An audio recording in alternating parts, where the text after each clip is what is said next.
This is one of the hottest days of the summer so far. It's in the 90s, but it's much cooler out here on Keuka Lake. Keuka Lake, as you know, is one of the Finger Lakes in central New York State. In many regards, it's considered the queen of the Finger Lakes because it is so clean by comparison to some of the others. And it's why I've spent a good deal of my leisure time in the last 10 years associated with this lake. We're talking about, at this point, trophic status of lakes. That is, whether they're classified as oligotrophic or eutrophic or dystrophic.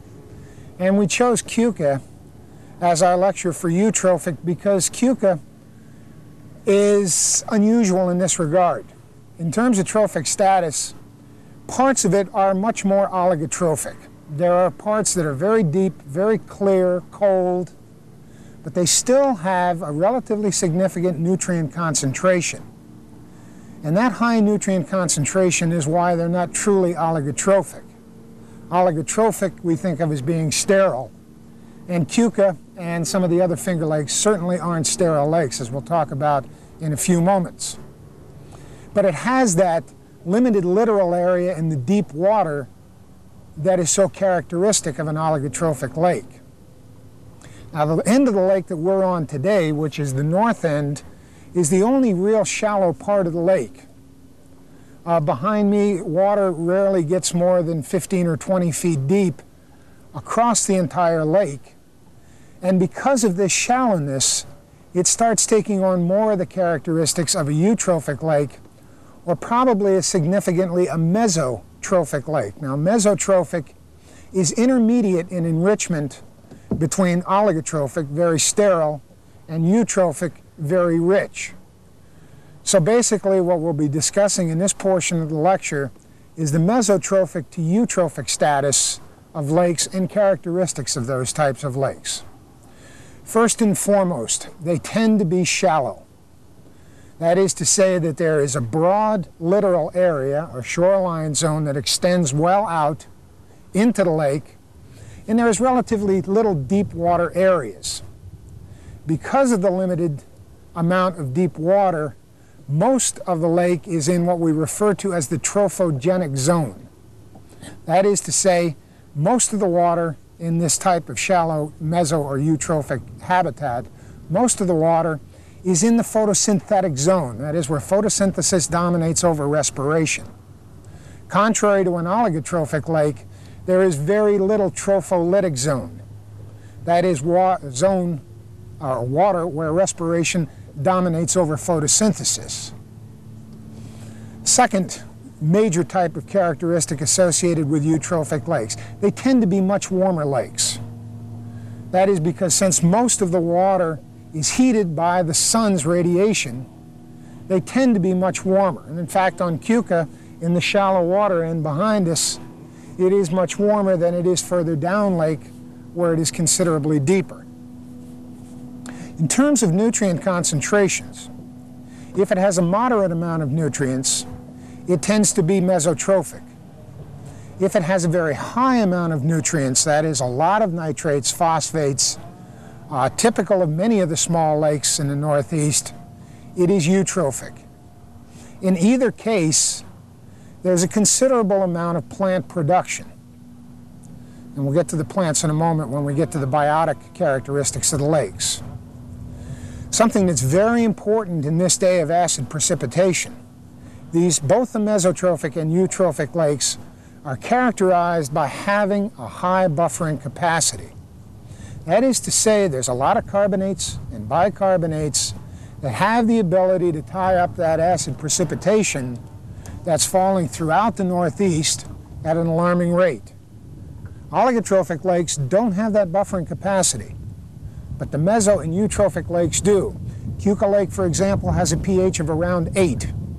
That is well above neutral, can absorb a lot of acid from the rain with very little change as far as its pH is concerned. Eutrophic and mesotrophic lakes also are characterized usually by soft sediment on the bottom. Now that doesn't mean there aren't some rocky areas, but because of the high nutrient concentration, there's a high production of plants, and all of these dead and decomposing plants form a sediment, an ooze type of bottom that covers most of the basic strata. What that means is they are also prime habitat for rooted aquatics. The macrophytic vegetation, lily pads, bulrushes, Potamogeton pondweed, Elodea, another type of pondweed, so that these are the types of the lakes that tend to be weedy. Now, that does not mean that they don't have good phytoplankton populations, because they do. But they have a high production of all types of plants, whether we're talking about macrophytes or plankton or any kind of plants in general. They're very productive habitats. What about animal life in these lakes? Well, if you got a lot of primary production, you can assume there's going to be a very strong food chain, and there is. There's a tremendous amount of vertebrates feeding on the heavy phytoplankton population, the zooplankters, feeding on the macrophytes that decompose, become part of the bottom sediment or substrate. There's a whole variety of different types of benthos or bottom-living organisms. In fact, just recently, a few days ago, up at the house just behind us on the lake, there was a tremendous hatch of chironomids, now known as centipedes. It's a name change. These centipedes spend their larval stage down in the bottom mud and living in that benthos, feeding on organic matter. And of course, in the northern end of this lake, there's a tremendous amount of this very rich ooze. Fish species, this is dominantly a warm water habitat, at least at the shallow end. The types of fish that are dominant are warm water species. Members of the bass family, largemouth bass specifically. Members of the isoscid or pike family, chain pickerel, northern pike, these types of species. The whole gamut of panfish, bluegills, pumpkin seeds, etc. Bullheads, very commonly associated with ooze. All of them are present, and all of them are present in relatively large numbers. There's a big population of fish. Eutrophic lakes eventually will evolve into swamps. And we're going to talk about, well, we have talked about swamps previously. We'll talk more about them later in the evolution. This is Keuka Lake at the northern end, mesotrophic to eutrophic. Further down the lake, it is more oligotrophic in that in the deep water areas, and we're talking about water of 150 to 200 feet deep, as opposed to 15 to 20 feet behind us, there are cold water game species, trout, salmon in abundance. One of the problems with this end of the lake is that in the deeper water areas in the summer, and this is characteristic of eutrophic and to some extent mesotrophic, during summer stratification, the deep water areas, there is so much decomposition occurring because of the rain of organic matter, plants from the top, that those deep water areas, even 15 or 20 feet, become anaerobic.